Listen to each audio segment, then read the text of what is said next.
फाल्गुन वद्य द्वितीया, भक्तीच्या आकाशातील तो दिव्य क्षण ज्या दिवशी तुकोबारायांनी सदेह वैकुंठ गमन केलं, तो दिवस म्हणजे तुकाराम महाराज बीज सोहळा. महाराष्ट्राच्या पवित्र भूमीत अभंगातून समाज जागवणारे, विठ्ठल नामात विश्व एकवटणारे जगद्गुरू संत श्रेष्ठ तुकाराम महाराज. इंद्रायणीच्या तीरावर त्यांनी अभंग गाथा रचली.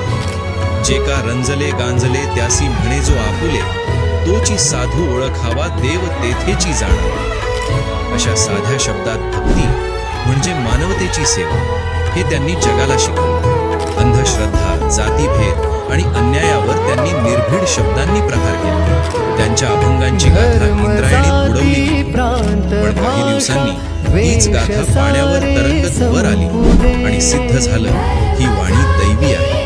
त्यांच्या कीर्तीचा सुगंध स्वराज्यापर्यंत पोहोचला. छत्रपती शिवाजी महाराज स्वतः देहूत आले, राज सन्मान दिला.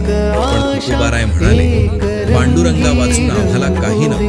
ही भेट म्हणजे भक्ती आणि शक्तीचा दिव्य संगम. आणि मग शके 1571 फाल्गुन वद्य द्वितीया, आम्ही जातो आपुल्या गावा, आमचा रामराम घ्यावा, अशी अंतिम हाक देत विठ्ठलाच्या साक्षीने त्यांनी सदेह वैकुंठ गमन केलं.